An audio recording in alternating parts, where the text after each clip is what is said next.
अस्सलाम वालेकुम प्यारे बच्चों। मेरा ये जो आज की क्लास है 8th के लिए है। सब्जेक्ट है साइंस। और जो हमारा आज का टॉपिक है वो है नया chapter number 11, force and pressure. प्यारे बच्चों, इस लेसन को शुरू करने से पहले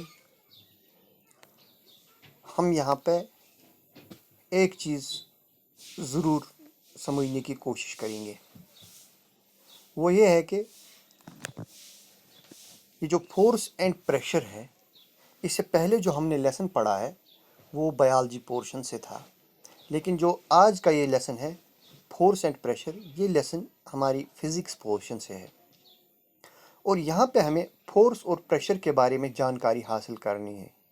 इससे पहले कि हम यहाँ पे फोर्स को एक्सप्लेन करें, हम ये ज़रूर हमें पता होना चाहिए कि दुनिया में जितनी भी चीज़ें हैं वो दो स्टेटस में हो सकती है। यानी उनका जो स्टेट होगा वो या तो मोशन में वो ऑब्जेक्ट्स होंगे या तो वो रेस्ट में होंगे। अब मोशन क्या होता है और रेस्ट क्या होता है?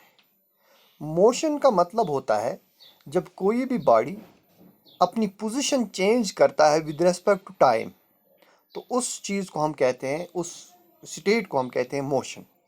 और अगर कोई बॉडी अपनी पोजीशन टाइम के साथ चेंज नहीं कर पाता है तो उस स्टेट को हम कहते हैं रेस्ट। तो यहाँ पे हमें इसमें फोर्स और प्रेशर के बारे में पढ़ना है, लिहाजा हमें इस चीज़ का पहले मालूमात हासिल ये पता होना ज़रूरी है। तो यहाँ पे क्या, in class 7th you have learned how objects move. तो यहाँ पे हमें बताया जाता है कि आपने 7th क्लास में ही पढ़ चुके हैं कि ये जो डिफरेंट ऑब्जेक्ट्स है ये कैसे मूवमेंट करते हैं, कैसे मूव करते हैं। क्या आपको वो याद है? ये जो ऑब्जेक्ट्स होते हैं ये क्या तेज चलते हैं या स्लो चलते हैं? Can decide whether an object is moving faster than the other. What does the distance move by an object is in unit time indicate. अगर हम कहेंगे ये जो distance travelled by a body per unit time, इसको हम क्या कहते हैं? तो हमने वहाँ पे पढ़ा है distance travelled by a body per unit time, उसको हम स्पीड कहते हैं। तो you also know that a moving object like a ball rolling on the ground slows down। जैसे ये मूविंग बॉल ग्राउंड पे टाइम के साथ साथ चलती है तो इसका जो ये मोशन होता है ये स्लो डाउन होता है, इसकी जो स्पीड होती है वो कम हो जाती है। समटाइम्स इट में change its direction of motion. और कभी कभी हम देखते हैं कि ये जो इसका स्टेट ऑफ मोशन है वो भी ये चेंज करता है। It is also possible that the ball may slow down and also change its direction.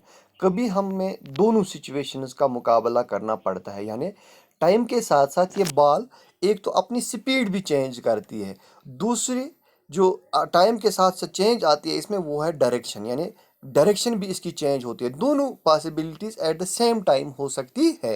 Have you ever wondered what makes an object slow down और गो फास्टर और change its direction of motion. क्या आपने कभी इसके बारे में सोचा है कि कौन सी चीज़ इस बॉडी के स्टेट ऑफ मोशन में, यानी जो इसकी स्पीड जो है स्लो डाउन करती है या जो इसकी जो डायरेक्शन है वो चेंज करती है, वो कौन सी चीज़, इसके लिए कौन सा चीज़ रिस्पॉन्सिबल है? Let us recall some of our everyday observations experiences. जो हमारी ज़िंदगी में रोज़मर्रा की कुछ एक्टिविटीज़ हम करते हैं तो उनमें हमें क्या करना पड़ता है, तो हम उनको यहाँ पे देखते हैं। What do you do to make a football move.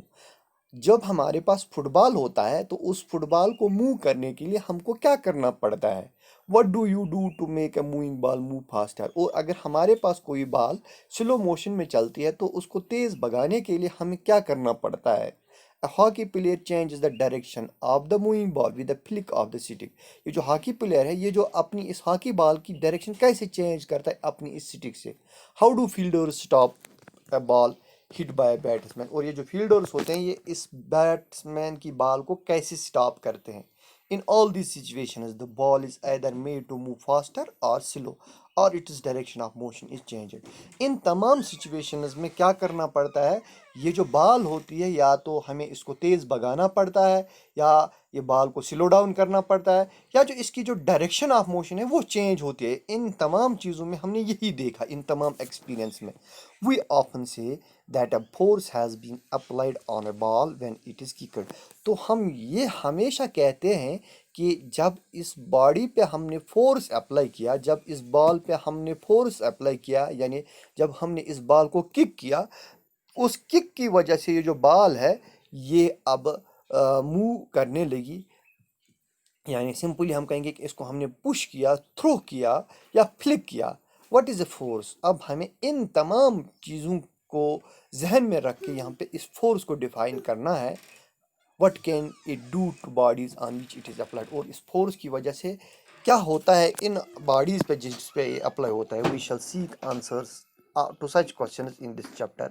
तो हमें इन तमाम सवालात का जवाब इस लेसन में यहाँ पे ढूंढना है। अ फोर्स, अ पुश और pull.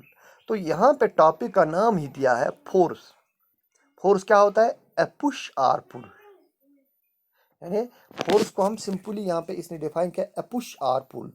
Action is like picking, opening, shutting, kicking, hitting, lifting, flicking, pushing, pulling are often used to describe certain tasks। यानी यहाँ पे जो ये है, चाहे हम किसी चीज़ को पिकअप करना है, ओपन करना है, या किक करना है, हिट करना है, पुश करना है, पुल करना है, जो भी चीज़ें यहाँ पे आती है, ये तमाम चीज़ें ये जो इन्हीं काम को यानी डिस्क्राइब करते हैं कि हम बॉडी का स्टेट कैसे चेंज करते हैं, हम बॉडी की डायरेक्शन कैसे चेंज करते हैं, हम बॉडी को कैसे ये जो इसकी जो स्पीड है कैसे चेंज करते हैं। तो ये तमाम चीज़ें जो यहाँ पे हमने टर्म्स यहाँ पे बताई है, ये तमाम टर्म्स इन चीज़ों को डिस्क्राइब करते हैं। Each of these actions usually results in some kind of change in state of motion of an object। तो ये तमाम चीज़ें जो है, ये हमारी जो एक्शंस है, हमारी जो कोशिशें हैं, इन्हीं की वजह से ये जो चेंज आती है इस स्टेट ऑफ मोशन में, तो इन्हीं की बदौलत आती है। Can these terms be replaced with one और मोर टर्म? क्या हम इन टर्म्स को, इन ये जो हम यहाँ पे टास्क देखे, हम इनको रिप्लेस कर सकते हैं किसी और टर्म से?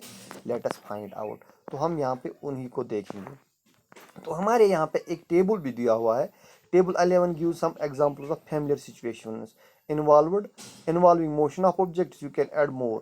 तो यहाँ पे अगर हम देखेंगे, moving a book place on A table, जब एक किताब टेबल पे रखी होती है तो अब हमें उसको मूव करना होता है, तो हमें इन एक्शन में कोई ना कोई करनी है, चाहे हमें उसको पुश करना है, पुल करना है, लिफ्ट करना है।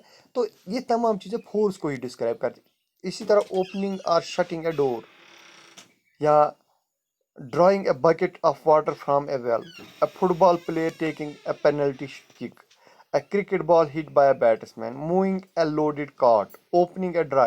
ये तमाम एक्शंस जो है, इनमें हमें इन ही ये जो यहाँ पे हमने एक्शंस, चाहे पुशिंग हो, पुलिंग हो, पिकिंग हो, हिटिंग हो, लिफ्टिंग हो, लवरिंग हो, फ्लाइंग हो, किकिंग या थ्रोइंग, शटिंग, फ्लिकिंग एटसेट्रा। तो ये तमाम एक्शंस जो है ये डिस्क्राइब करते हैं इसी पुल और पुश को। Do you notice that each of these actions can be grouped as pull or push or both? Can we infer from this that to move an object it has to be pushed or pulled? क्या हम यहाँ पे अब कह सकते हैं कि किसी बॉडी को मूव करना हो तो हमें यही पुल और पुश करना है, यानी ई एक्शंस करने हैं, या पुल या push. In science, a push or pull on an object is called a force। तो साइंस में जब हमें फोर्स को डिफाइन करना होगा तो यही पुश और पुल जो यानी एक्शन जो है, पुश और पुल, इसी को हम फोर्स कहते हैं। thus we can say that the motion imparted to objects was due to the action of force। तो ये जो मोशन आती है इन ऑब्जेक्ट्स में, ये इसी फोर्स की बदौलत है। when does a force come into play? let us find out। ये फोर्स कब आता है, तो इसको हम देखेंगे यहाँ पे।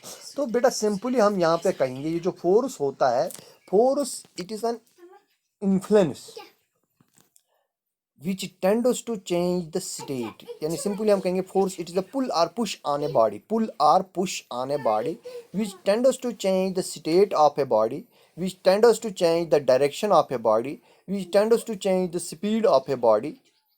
तो ये तमाम चीज़ें जो है ये फोर्स को डिस्क्राइब करती है।